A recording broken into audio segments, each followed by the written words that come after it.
Hello guys, welcome back to my channel. So ये video होने वाला है कि मेरा इंटरव्यू एक्सपीरियंस कैसा रहा, जो कि था आरएमडी सिंहगढ़, वोडाफोन के लिए। और मुझे इंस्टाग्राम पे बहुत ही डीएम्स आए थे कि इंटरव्यू एक्सपीरियंस के बारे में आप बताओ कि इंटरव्यू एक्सपीरियंस कैसा था, उसमें राउंड्स क्या क्या होते हैं। सो मैंने आपके लिए ये वीडियो बनाया है कि यहाँ पर मैं कुछ चार राउंड्स में चार पार्ट्स में ये डिवाइडेड है। मतलब जो कि पहला राउंड था एप्टीट्यूड, दूसरा राउंड था डिस्कशन राउंड, तीसरा राउंड था टेक्निकल और चौथा राउंड था एचआर राउंड। सो मैं पहले राउंड की तरफ बढ़ता हूँ, जो कि था एप्टीट्यूड टेस्ट। वो हमारी कॉलेज, मतलब जब कॉलेज चालू था तब एप्टीट्यूड टेस्ट थी। वो काफ़ी मतलब कुछ 120 मिनट, मतलब 2 घंटे की एप्टीट्यूड टेस्ट थी। वो वो वो तीन सेक्शन में डिवाइडेड है। मतलब उसमें फर्स्ट सेक्शन में था numericals questions, verbal ability, logical reasoning skills, behavioural questions. और मतलब कुछ कुछ क्वेश्चंस ऐसे थे कि ऑडियो सुनना पड़ रहा था और ऑडियो को रिप्लाई में कुछ आंसर देने पड़ रहे थे। सो ये था सेक्शन वन में। सेक्शन टू में सेक्शन टू में था आपका टेक्निकल नॉलेज रिलेटेड जो क्वेश्चंस रहते हैं वो।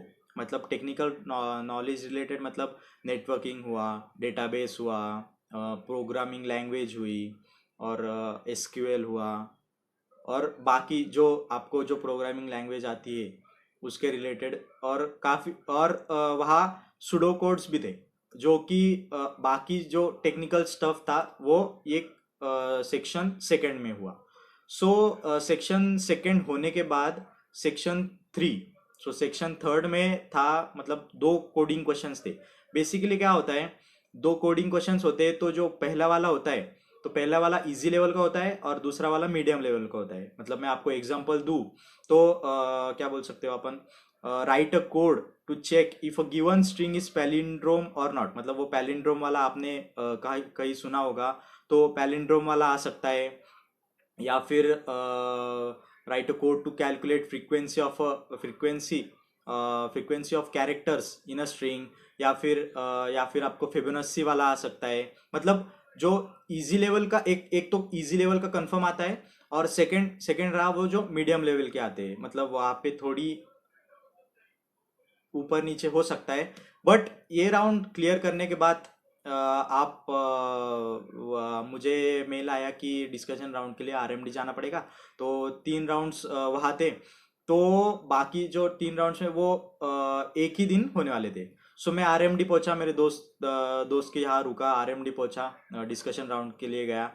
तो डिस्कशन राउंड था कुछ 20 मिनट का। 20 मिनट में हम सब बच्चे पूरे नर्वस, और नर्वसनेस में वो 20 बच्चे। तो कभी कभी क्या होता है कि मतलब 20 बच्चे थे और दो उनके ऑफिशियल्स थे। तो कभी कभी क्या होता है कि वहाँ जाते वो हमें टॉपिक देते, और वो टॉपिक पे हमें बात करनी पड़ती है। मतलब रैंडमली कोई भी बात कर सकता है। तो इससे कुछ बच्चों का फायदा होता है, तो कुछ बच्चों का नुकसान भी होता था कि उन्हें चांस ही नहीं मिलता था।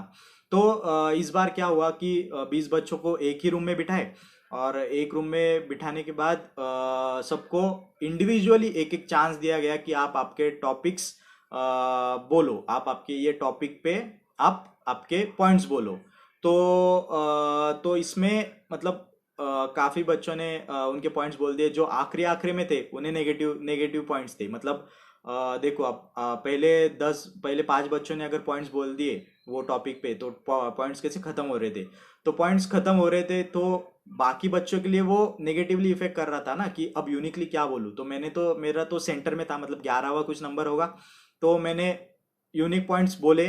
और उसमें वो मतलब क्या देखते हैं कि ये बच्चा कैसा बैठा है, ये बोलने का तरीका, इसके पॉइंट्स कैसे वो प्रेजेंट कर रहा है। मतलब ओवरऑल वो बेसिक ये छोटी छोटी चीज़ें देखते हैं। सो ये राउंड क्लियर होने के बाद मुझे पता चला कि इंटरव्यू राउंड में जाना है। तो इंटरव्यू राउंड था कुछ 45 मिनट्स का।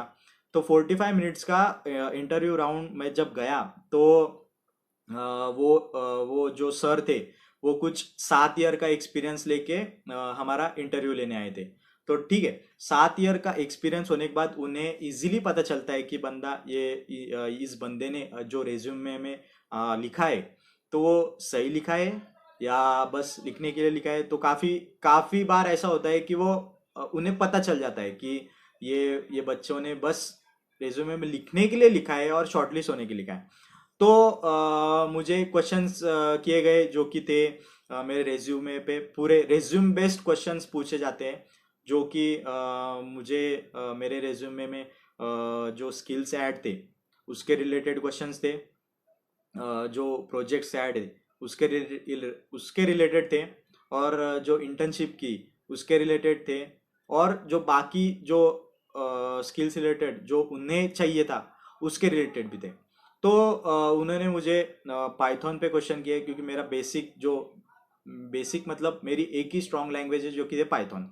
तो पाइथन पे किए, और मुझे क्लाउड पे किए। मैंने एक्सेल टैब्ल्यू, मुझे डेटा एनालिटिक्स साइड जाना था तो मैंने ये रेज्यूमे में डाला था, तो उन्होंने उस पे क्वेश्चंस किए।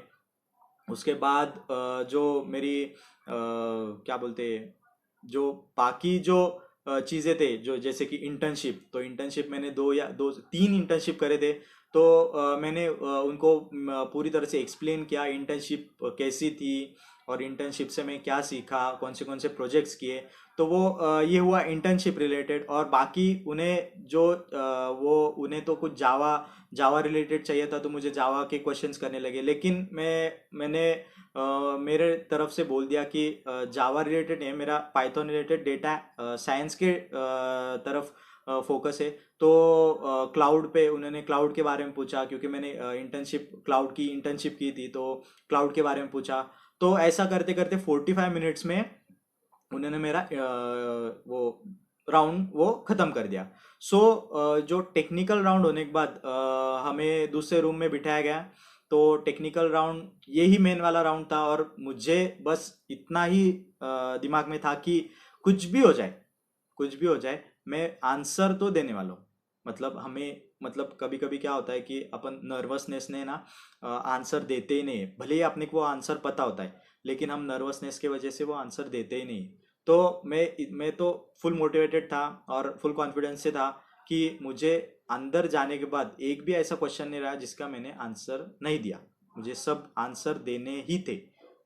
और फिर वो होने के बाद हमें दूसरे रूम में बिठाया गया। तो वहाँ पे काफ़ी टाइम लग गया। फिर शायद मतलब हमें ये पता नहीं था कि टेक्निकल राउंड क्लियर हुआ या नहीं। तो फिर कुछ 10-15 मिनट में हमें दूसरे ऑफिशियल्स आते हैं, तो वो नाम लेते हैं, तो उसमें मेरा नाम निकल जाता है।